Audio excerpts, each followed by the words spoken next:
Well, welcome back to Crop Talk. I'm Karston Donovan. Today we are joined by Karen Sowers, Executive Director of the Pacific Northwest Canola Association.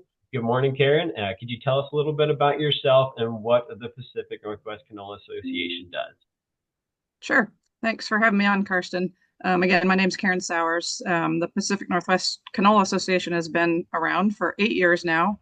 This summer, actually just last month, was our 8-year anniversary. So we formed the organization just as a ways to get growers and industry, university, everybody all together on the canola front, just to push it forward in the 4 Northwest states. So my quick background is I'm from Kansas and just got into working with canola in 2007 at Washington State University as an extension and outreach specialist. And then that kind of rolled into getting this Canola Association formed 8 years ago. And I became the executive director of the Canola Association at that time.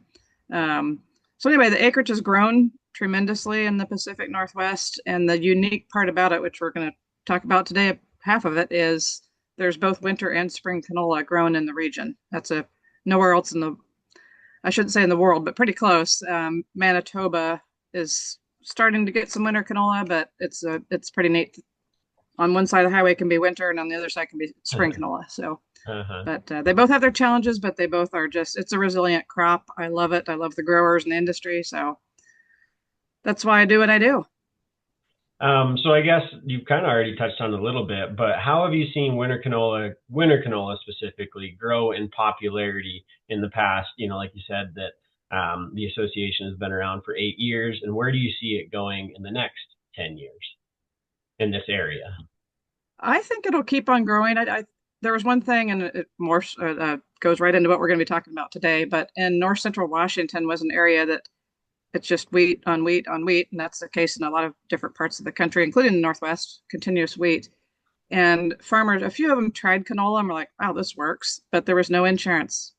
So anyway, that took what we'll be talking about today to get it going. Once that took hold in Washington State specifically, the winter canola acres just jumped in that area. And then it kind of trickled down into the other parts of the state where people are like, well, I could try it instead of spring. Obviously, it has to fit within your rotation, whatever that is, a 2-year, 3-year, 4-year rotation. And then since we're talking about Montana today, I do truly think that that's an area that winter canola acres can grow.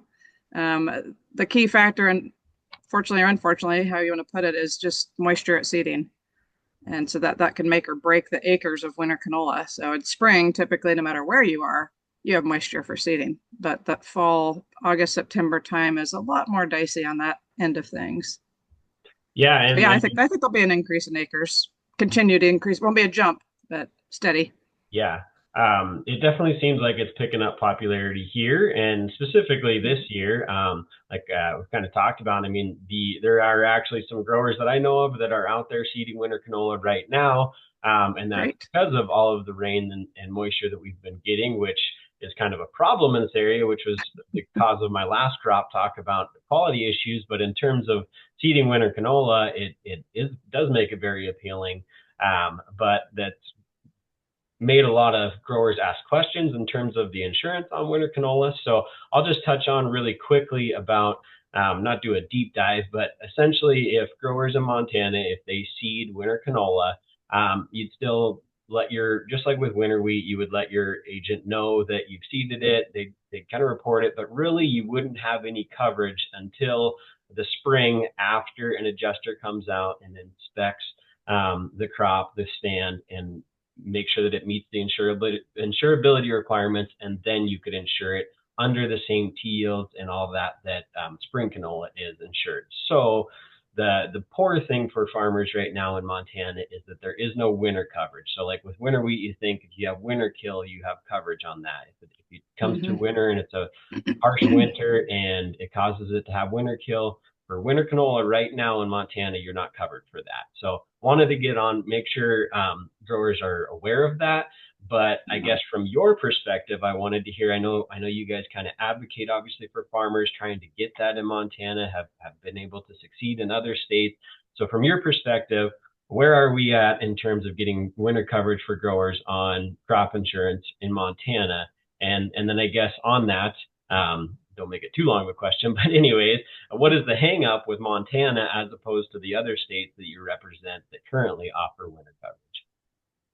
It's I don't want to start out with the horse and cart analogy, but that is what it's been. So we tried, the crux of the matter is getting data. The RMA has to have data.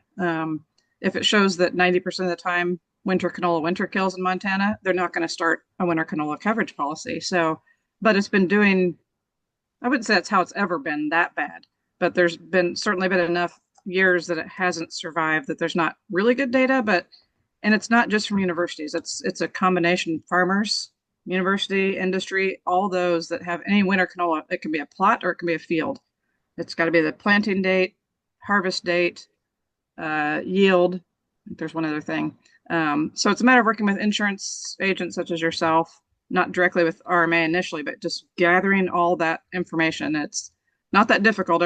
I think everybody keeps track of when they harvest, when they seed, and what the yield is. So those are the key factors that we need. Just I don't have a how much of that we need, but just any amount we can get over several years, because it is an extreme disadvantage to have the T yield of spring canola when you can be getting so much more with winter canola. But again, it's a work in progress. We've got great help with the Billings office, RMA, with Christy Frank, and she's on board with helping, but we just need the data. So okay, that's the key factor. Yeah. I don't know if I answered both your questions. But. Yeah. So where do you think Montana is in terms of the timeline? Like obviously these other states, needed to build that data for them to be able to offer it. And then now they do have that, offering for them. Do you think Montana's close? Maybe we could possibly see it in the next year or two, or are we still a ways away where we're still needing to collect some data? I mean, obviously they're needing to collect data, but is it coming down the pipeline, hopefully, or do you think it's a few years down the road? It could be. I mean, I don't know about a year, but year or two. Okay. Especially with you saying just today that some farmers see, and I know there's a decent amount. I don't know how much yet till the report comes out in November from NASS or the Ag Statistics Service, but I know MSU is in year 4 of a 4-year study with winter canola and funded with Montana Fertilizer Group. But that kind of data, plus just getting, I think the easiest way would be for individual crop insurance agencies to gather data from their clients like yourself and just get all that together and then get that to RMA. And I mean, like I said, they don't have a set number of we need this many sets of data or whatever, but if you have 3 or 4 years worth, which we do with that Montana State University study, and your growers, even if it's been one every 4 years for a grower and you have 50 growers or 20, let's get that in there, and then RMA will review it and they'll come back to you and say, we need another year of data, or this looks good, let's roll. And I'm not sure how long it takes once the data gets to RMA, but again, when you have an agent like a person like Chrissy in the Billings office to help roll this along and she's fully behind it, that's key. I mean, it could be maybe for next growing season, next fall or something, or maybe the next one. But yeah, it's just the data. So anybody listening to this, growers or insurance agents, get your information to us. Hopefully, right? That's the goal here. Yeah, and then something that we just got changed in Washington State literally a month or two ago, actually, that could be hopefully a request from the get-go is have the sales closing date for winter canola match that of winter wheat. So the farmers are not having to go in twice. You aren't having to do things twice. So anyway, those are the kind of, seems like little things, but they're big things. We just got that done with the RMA office in Spokane. So they'll work with us. So let's get this rolling. Again, anybody listening or any of you insurance folks, we just need data.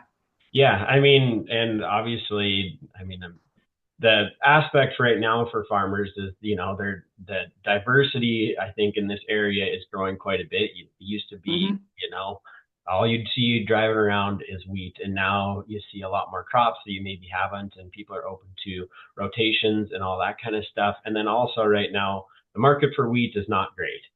But I do know that for winter canola, for some of the people that are growing that have maybe gotten, maybe not open market, but at least the, I know like specialty mills, some other places in the area do have some very appealing contracts.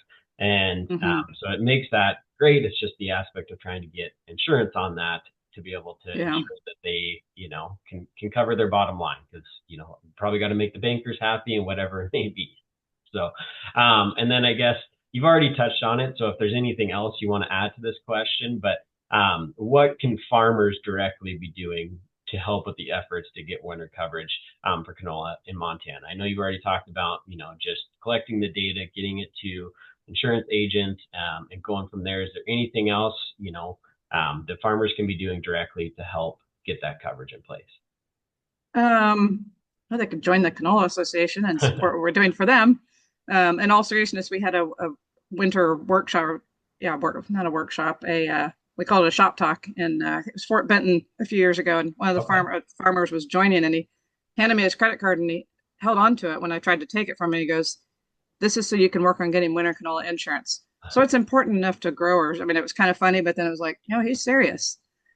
So again, just keeping track of that seeding date, harvest date, yield, that sort of thing. But just honestly, if they do stay in touch with us, that helps, whether they're a member or just getting the information to us, because we are the lobbying side of things. Right now, there's a ballot out in canola growers' mailboxes to be returned by Friday about a canola checkoff. And that would be huge. We're totally separate from that. We're just membership based. But if a checkoff does get passed for canola, then that would help fund more research. So if farmers can support that to support more research, winter canola research around the state, whether that's at Havre or Sydney or Huntley or Moccasin, where some of them are right now, just small studies funded by the Fertilizer Institute, that would help tremendously to do that. So just support any efforts that are supporting winter canola research. And if they're growing it on their farms, get that information to the crop insurance agent who can get it to us, or just speak directly with us. Yeah. Yeah. So I guess, and we've already kind of talked about it a little bit. Obviously, the hang up was on the insurance side is if they get impacted by winter kill. And obviously, you've worked with farmers in the past that have seeded, or at least of some that have seeded in winter canola in Montana. So I guess for those that are considering, seeding winter canola as a crop, but are concerned about the lack of winter coverage, how have you seen winter kill from the small sample size in Montana be an issue, or for the most part, has it not been much of an issue for winter canola? Yeah, that's up to Mother Nature. But the varieties that are out now are, and in fact, that's an aim of any winter canola breeding program right now, is winter survival, stand establishment first, and then winter survival and shatter tolerance.